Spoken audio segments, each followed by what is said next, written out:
this is your flush tank in the top here. Right, okay. So what it is rather than when you flush your toilet, it using your precious freshwater supply, it's got its own tank here. Now it's about a 5 or 6 litre tank inside there. Yeah. You will need, say, a watering can, or maybe I use like a big squash bottle, and literally just something so you can tip it into there. Now, do you mix chemical beforehand, or you can either do it in the thing, or you can just literally chuck it in and then the pink liquid in. Yeah. It's a bit like making a glass of squash. There's no exact. The whole lot goes inside here. But I would only fill this up for as much as you think you're going to use it. So say if you're on a site and the toilets, I don't know, are just in front of you there, you probably won't use this very much. But obviously, if you're in a site in the middle of nowhere and there's no toilet facilities, you'll be using this a lot more. So I'd fill it up to the amount that you think you're going to use it. Main reason I say that is if you filled it up to the top and you hardly use it, you need to drain it all back out. So it's easier to not put so much in it than it is to sort of overfill it and be left with it all. And that's empty at the minute. Yes. Great. Yeah. So in the top here you'll be using the site toilets tonight. is water, and then it's the pink liquid in the top. Great. So it's pink in the top. All the pink liquid does, it's a nice smelling fragrance for when you're flushing your toilet. So if you had that half full before you left the site, you wouldn't drive with that left in there. Would you recommend emptying it out? I'd probably empty it out. What I tend to do, that's why I use a big squash bottle. I drain mine off into a bottle and then just chuck the bottle back in my thing, and then I'll just reuse it, because there's no point tipping it away, because it's only flushing your toilet. It's not like it's drinking water or anything. So then below, we've got your lovely toilet cassette. So this is the business end as such. Watch this now. This is your job, mate. So this is your lovely cassette. So this is where everything goes when you use your toilet. It's like a suitcase, and it is trolley dolly.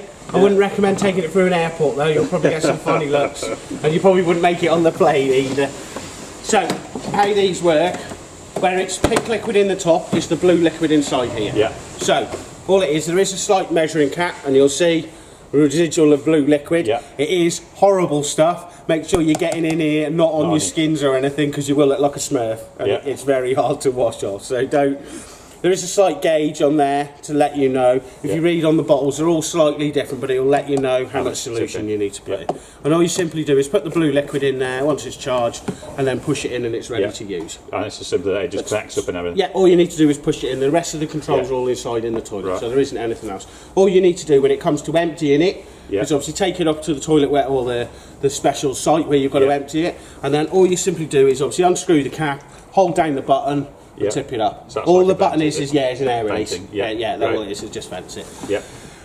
Best tip with this cap: don't put it on the wall where you're leaning in, because if you knock it in with your arm, I wouldn't want to go back down there and get it out. So always put it by your feet, tip it out. Obviously, when you get back, pop some more blue liquid in it, put the cap back on, and then just push it back in when you're ready. And how do you know when that's full? That little light will light up on the side of the toilet to let you know. That's an electronic loo in this, isn't it? So you don't need to come out and keep checking it. It will literally light up to let you know when it's nearly full. It won't light up to say it's full, but I wouldn't recommend using it much more after it's lit up, because the last thing you want to do is sort of flood that cupboard. It's not a particularly nice job to.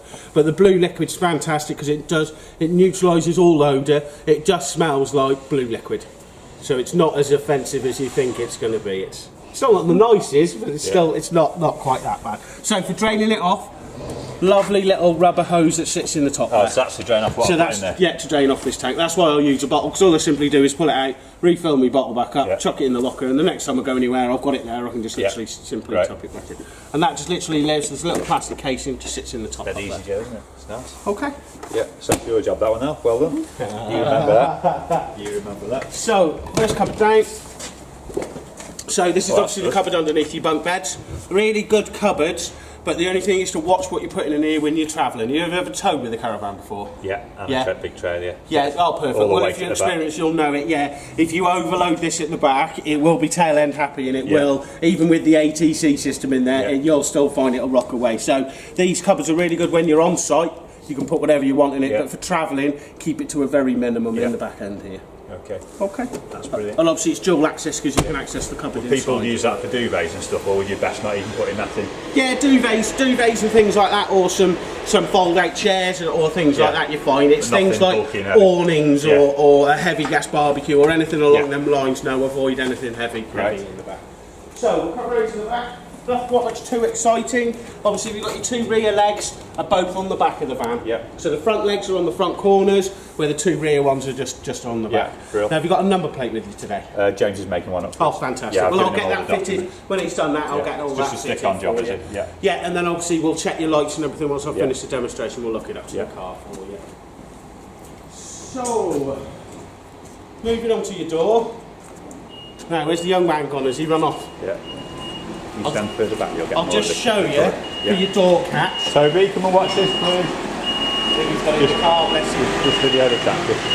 There's your tractor, Yeah. isn't it? Well, one of them. Oh, he's here. He's here. It's Mark's because he paid for it. So for your door catch, Yeah. there is a catch at the top, so you need to pull it to release your door. So if you have any friends over, especially if you've had a couple of glasses, Yeah, you can do just some make damage sure with you that. show them that, because yeah, Toby, you tend to give find him you the pull phone. it. You just show me how you're going to open this door. You show me how you open it, how you close it, sorry. If you wanted to lock that now, what would you grab? Okay, will you watch, because we don't want a broken door. This one there, Yeah? okay, because when it's back, it's locked in place then, so you have to pull the top lever to release it. Believe me, we do replace quite a lot of these Yeah. from where they're slightly glasses broken. of wine. You have also got the split barn style door as well. That's what So we you liked can on split this it. model. Yeah, so it's really good because you can lock the kids in and We'll lock the dogs out. yeah. One or the other. There you go, Alec. So actually, I'll close the door.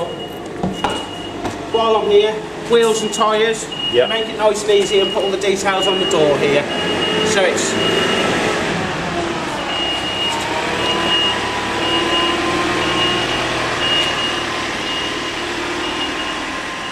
once it's finished getting in my way. So, That's fine. 61 psi for Yeah. the tyres per Right. tyre, and then it's also 130 newton metres for your wheel nuts. Right, Okay, they've been checked in the PDI. I'll do them again for you today. Yeah. But then from today onwards, it's down to yourselves That's to be fine. checking. If you're used to being on the road, you'll Yeah, know we'll sort that. someone could have been loosening them off. They may have worked themselves loose. So for something that takes 30 seconds, it gives you a lot Yeah, of peace I've of got a mind. tool won't then, you? so I'll Yeah, probably that's just all leave right. that in the spare well of the car and Yeah, fantastic, fantastic. crank it when And we then need to. last but not least is your fridge vents. Yeah. So it's no different than our fridges at home. All it is we don't walk around the back of our fridges at home. So you'll notice at the minute a lot of heat's coming out the back of them. No different than our fridges at home, as I'll say. It's just we don't walk around the back of our fridges yeah. at home, so you don't realise Yeah. how it works. And that's about it for the outside, unless you've got any other questions. No, that's great. Yeah. All good. Lovely. Well, we'll jump inside then and we'll make a start on the inside Great. for you. Lovely. Turn it off a second, if you want.